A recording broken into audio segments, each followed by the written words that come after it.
Alright guys, back with another video. So I was just having a look over a question period that happened this afternoon, and we got a clip here of Raquel Doncho going after Melanie Joly, and just another clip I want to show you as well. But before we do get into that, please don't forget to like and subscribe, as it really does help grow the channel. So let's have a look at this here, and then we'll talk about it after like usual. The honourable member for Kildonan St. Paul. To be clear, the Prime Minister promised elbows up against U.S. tariffs. He promised dollar-for-dollar counter tariffs. He promised it would generate $20 billion in revenue, but he broke those promises. He secretly dropped counter tariffs to effectively zero. He stopped fighting back against President Trump pretty early on, and now Trump is threatening to double tariffs on Canadian steel to 50%, a direct attack against our workers, their livelihoods, and the Canadian economy. So if the Prime Minister really is elbows up, if he's really fighting back, can he tell our steelworkers how many dollars have been collected in counter tariff revenue from the U.S.? How many dollars? What's the number, Mr. Speaker? The Honourable Minister of Industry. Thank you, Mr. Speaker. I would like to thank my colleague and congratulate her for the fact that she will be now my critic. So good news, looking forward to working with her. Indeed, the comments coming out of the White House are preoccupying. That being said, no executive order has been signed yet. So we take these comments very seriously, but we are working on all scenarios. That's why the Prime Minister is in Saskatoon meeting with the premiers of the provinces and territories, and that's also why we will make sure that we execute our plan, fight, protect, and build. Thank you. Is it just me, or is Melanie Joly sketchy? Like, something seems like it's up with, like, something's up with her, right? Is she on something? Like, she's always, like, waving her hands in a weird way, and I know English is her second language, so I can't pick on her too much for that, but she just, like, the way she points and waves her hand around, she's very strange. And then she goes and says, well, hey, don't worry, guys.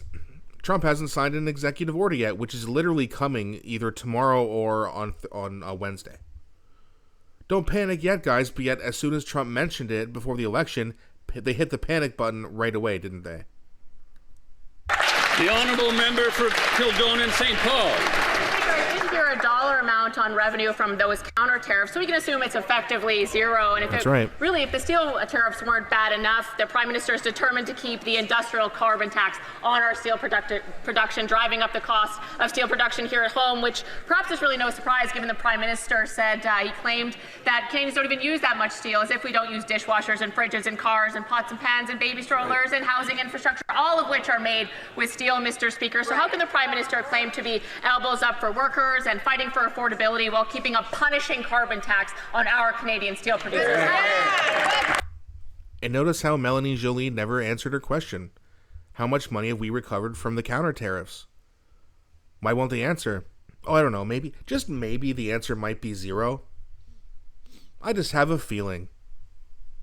Let me know what you think, though. Think it's zero, or do you think we've actually collected any money? And then I just want to go over here. I have one more timestamp.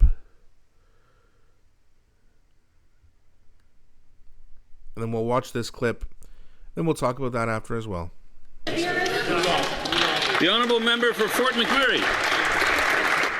Failed Liberal drug policies flooding the streets with dangerous drugs, causing crime and chaos in our street, are making the addiction crisis worse. Every day, 22 Canadians die from drug overdose. During the last Liberal decade, we've seen more people die from addiction than we lost in the Second World War. We've heard heartbreaking stories of young people becoming addicted to drugs labeled as safe, only to later lose their life to addiction. Conservatives want to see investment in treatment and recovery. Simple question: will the Prime Minister reverse course and put an end to the deadly, unsafe supply program today? Honorable Ministre de la Santé. Merci, Monsieur le... The Honourable Minister of Health. Thank you, Mr. Speaker. I'd like to thank my colleague for the question. Well, Mr. Speaker, as you know, this situation affects Canadians, and my department and I are closely considering the question, and we will be looking for solutions. Thank you. So here's the thing, right? This lady is very new at her job. I actually kind of like her answer, and I'm going to explain why.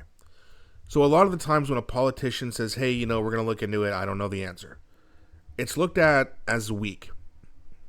And trust me, I am not here to defend Liberals. But I gotta defend her answer there because it's really an honest answer. She did not defend the track record, which is horrible.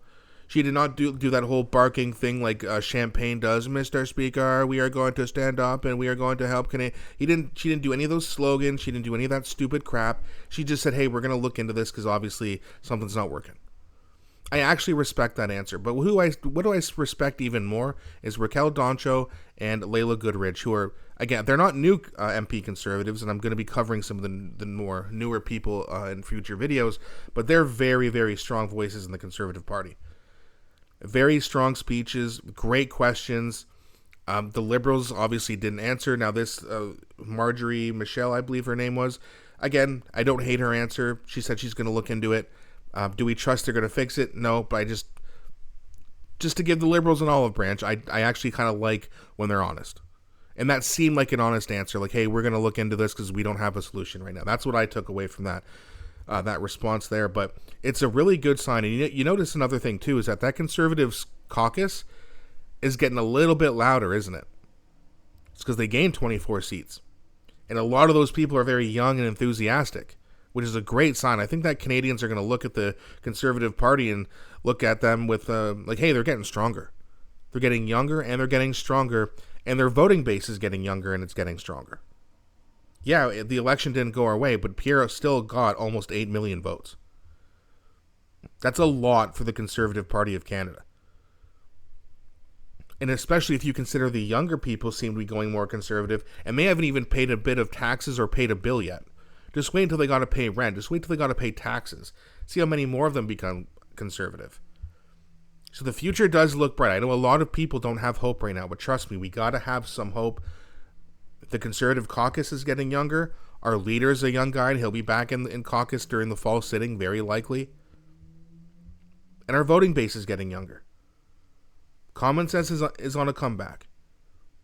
So I know it seems gloom right now. I read a lot of your comments. Hey, we're not going to have another election, or I feel this way, I feel that way. You want to separate, whatever it is. There is still hope. This government will... It's very, very unlikely, in my opinion, that they last 4 years. In fact, I don't even know if they're going to make it a full 2 years. And in those 2 years, those 16, 17-year-old high school students will be 18 and 19. They'll be eligible to vote.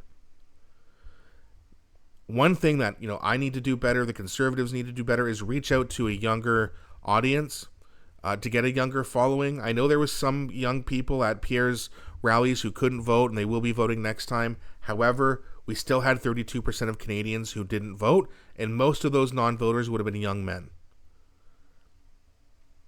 So, if you don't mind, like and subscribe, but also please share this video to every young man you know, man and woman. I mean to be like, I'm just saying young men vote the least.